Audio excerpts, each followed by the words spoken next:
Hello friends, welcome to my channel. From this video, I am going to start new course that is Python. Python from basics to advanced level. This is a just demo session. In this session, I have selected one topic and I will explain with that. With that, you will get an idea regarding my lectures and how will be this total course. So the topic that I have selected for this demo session is identifiers. Now, what is identifier? Suppose if you have several friends, you will call them with their respective names. So the name is by default considered as identifier. Okay, by name we can identify that person. Please remember this point very carefully. Now in Python also may have several names. It may be variable name, or it may be class name, or it may be any function name, or it may be any method name. Any name in Python program is considered as identifier. So the name in Python program is called as identifier. But while naming the Python identifiers, we have to follow certain rules and regulation. Or like if you have a kid, while naming that kid in naming ceremony, you can't name your kid name as dog or cat. Now he may be silent, but when he grown up, then you will face so many problems. So before naming your kid name, you have to follow some certain rules and regulation. Like that, in Python also, we need to follow some rules and regulations while defining or naming Python identifiers. So what are the rules present to define Python identifiers? Very simple rules are there in Python identifiers. First rule, the symbols that are allowed in Python identifiers are lowercase alphabets from A to Z and uppercase alphabets from A to Z, and then digits from 0 to 9, and finally the underscore symbol. This is underscore symbol guys, not a hyphen. These are the only allowed symbol in Python identifiers. By mistake, if you use any symbol other than this, you may get error. Now, Java people may get confused here because in Java identifiers, this symbol, yes, this dollar symbol is allowed in Java identifiers. But in Python identifiers, if you use dollar symbol, you will get error. If you want proof, let me execute some examples. SUNNY, Sunny equals to 143. Okay, it's perfect. Now, instead of S, I am using dollar symbol. Sunny equals to 143. Okay, have you observed here? We are getting syntax error. It's a invalid syntax. So please remember this point very carefully. This is first rule, guys. Now, the second rule is, let me give some examples. Baby 143 equals to 100. Now 143 baby equals to 200. How many of you thinking these two are valid? Yes, friends, the people who are thinking these two are valid, please look here. Baby 143 equals to 100. Okay, it's perfect. Now 143 baby equals to 200. Okay, see here. We are getting syntax error. It's an invalid syntax. Okay, where is the problem? Because we are using digits 143. These are in between 0 to 9, and these are lowercase symbols only. Where is the problem? The above example is perfect. And then what is the problem with this example? Let me clear that doubt. The second rule in Python identifiers is Python identifiers should not start with digits. Not only in Python language, if you take any language, the identifiers in that language should not start with digits. Now, third rule in Python identifiers. Let me give some examples. Total equals to 20, then capital T total equals to 30. Now, whole thing I am taking in capitals. Total equals to 40. Now, how many of you think these three are valid? Yes, friends, the people who are thinking these are valid, you are correct. Yes, these three are valid. Let me cross check this one in Python shell. Okay, total equals to 20. Okay, it's perfect. Then total equals to 30. Okay, it's valid. Now total equals to 40. Yes, it's perfectly valid. Now let me print this variable one by one. Total. Okay, yes, we are getting 20.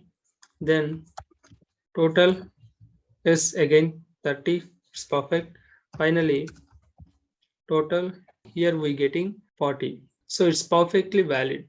Now, if we look, we are when we printing this total, we are getting 20, not 30 or 40, because the Python is considering this case. So by this we came to know Python identifiers are case sensitive. Not only Python identifiers, the Python program is case sensitive program. Our third rule is Python identifiers are case sensitive. Now, fourth rule is there any length limit for Python identifiers? There is no length limit for Python identifiers. You can use 1 crore length for Python identifiers. Here, if I take a equals to 10, I am taking. Okay. Okay, it's perfect, guys. Let me print this one. Yes, we are getting 10. So there is no length limit in Python identifiers, but it is not at all recommended to use this huge length of identifiers or variables.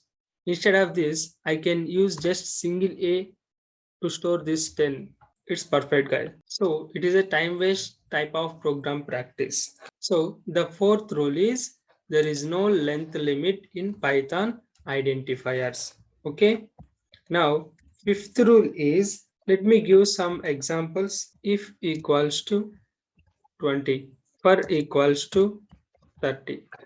Now how many of you think these two are valid? The people who are thinking these two are valid, please look here. Let me execute that. If equals to 10.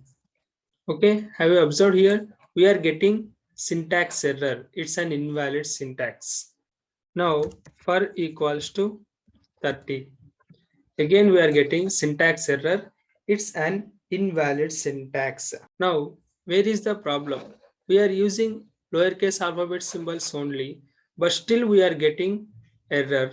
So, the problem here is in Python, we can't use keywords or reserved words as a identifiers. The sixth rule is, let me give some example. SUNNY space LUNE. Sunny Leone equals to 143. How many of you think this is valid?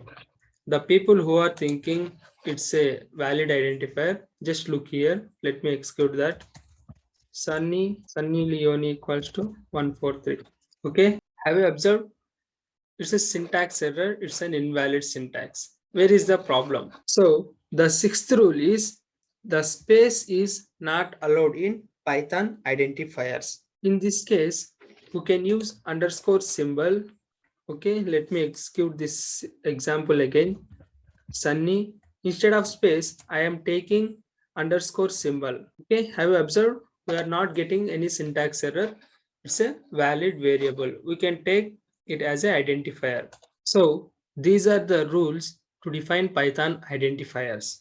Okay, if we look the rules, these are the only allowed symbols in Python identifiers, and dollar symbol is not allowed in Python identifiers, and Python identifiers should not start with digits. Okay, this is the second rule, and Python identifiers are case sensitive. And the fourth rule is there is no length limit for Python identifiers. Okay. The fifth rule is we can't use keywords as an identifier. Now, the people who are coming new to programming, what is this keywords means? I will explain in coming videos. But as of now, keywords are the words reserved for some meaningful functionality in Python. So we can't use them as identifiers. Just know this meaning. In coming videos, I will explain in detail. Okay, this is the fifth rule. Now, the sixth rule is space is not allowed in Python identifiers. Okay, I hope you are clear with these rules. Now, let me give some examples. Among these five identifiers, which are valid and which are invalid, please type your answer in comment box. Don't forget to type your answer in comment box.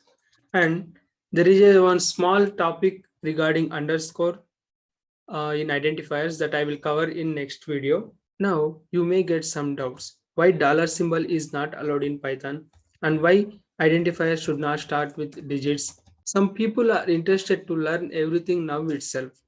But if I covered everything here, the people who are coming new to programming, they will feel that subject little difficult. While starting off this video, I said this is a demo session. So I will clear your doubts in next video. If you have any doubts, you can ask me in Instagram account. I will provide my Instagram account link in description. Then I can clear your doubts and I will upload videos regularly and I will maintain same depth in each and every concept. If you like the concept of the identifier, press the like button and subscribe my channel and press the bell icon. Then you will get the notification when I will upload the new video. This is all for this video. In next video, I will share the syllabus that I have to discuss in this course.